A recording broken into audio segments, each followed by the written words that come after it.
আসসালামু আলাইকুম বন্ধুরা, আশা করি আপনারা সবাই ভালো আছেন এবং সুস্থ আছেন। সাদা B4 বাইকের দাম কত, white colour R15 B4 Indian version বাইকটির প্রাইস কত চলতেছে সেটাই আজকের ভিডিওতে আলোচনা করব। ভিডিওটি প্রথম থেকে শেষ পর্যন্ত ধৈর্য সহকারে দেখবেন, তাহলে বুঝতে পারবেন।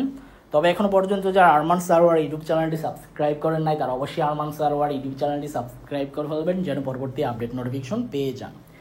ইয়ামা R15 B4 হোয়াইট কালার বাইকটা কিন্তু মার্কেটে এখন সেরা একটা হট টপিক বাইক, কারণ এই বাইকটি এখন মানুষ বেশি ক্রয় করতেছে। তো আপনারা অবশ্যই এই বাইকটির প্রতি আকর্ষণ আছে। আগে যেমন ব্ল্যাক কালার বাইকটির প্রতি মানুষের আকর্ষণ বেশি ছিল, এখন কিন্তু হোয়াইট কালার বাইকটির প্রতি আকর্ষণ মানুষের বেশি।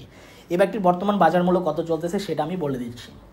কিছুদিন আগে বলতে আপনার 4-5 মাস আগে আমার একটা ছোট ভাই, এলাকার একটা ছোট ভাই হোয়াইট কালার বাইকটি ক্রয় করে 5,45,000 টাকা দিয়ে। যখন এই বাইকটি ডিমান্ডেবল বাইক হয়ে গেছে, এই বাইকটির এখন আস্কিং প্রাইস চলতেছে এই মুহূর্তে আপনার 2025 সালে এপ্রিল মাসে এসে 5,75,000 টাকা আস্কিং প্রাইস। কত টাকা আস্কিং প্রাইস চলতেছে? 5,75,000। তো যারা নিতে চান অবশ্যই নিতে পারেন। ইয়ামা R15 B4 ইন্ডিয়ান ভার্সন বাইকটির প্রাইস, এই প্রাইস চলতেছে।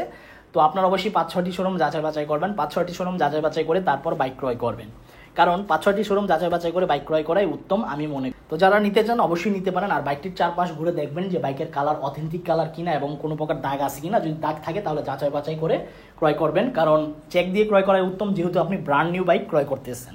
এই ছিল ইয়ামা R15 B4 ইন্ডিয়ান ভার্সন বাইকটির সম্পর্কে আপডেট ইনফরমেশন। আর হ্যাঁ, এটা হোয়াইট কালার। এই বাইকটির মধ্যে কুইক শিফটার আছে, আপনারা ক্লাস না ধরেও গিয়ার শিফটিং বা গিয়ার চেঞ্জ করতে পারবেন। পরবর্তী ভিডিওতে কোন ব্র্যান্ডের বাইকের সম্পর্কে কথা বলবো অবশ্যই কমেন্ট বক্সে কমেন্ট করে জানাবেন। সবাইকে অসংখ্য ধন্যবাদ এভাবে আমাকে সাপোর্ট করার জন্য। ভবিষ্যতে এভাবে আমাকে সাপোর্ট করে যাবেন ইনশাল্লাহ। সবাই সুস্থ থাকবেন, সেফটি মেনটেন করে বাইক চালাবেন এবং খুদা হাফেজ।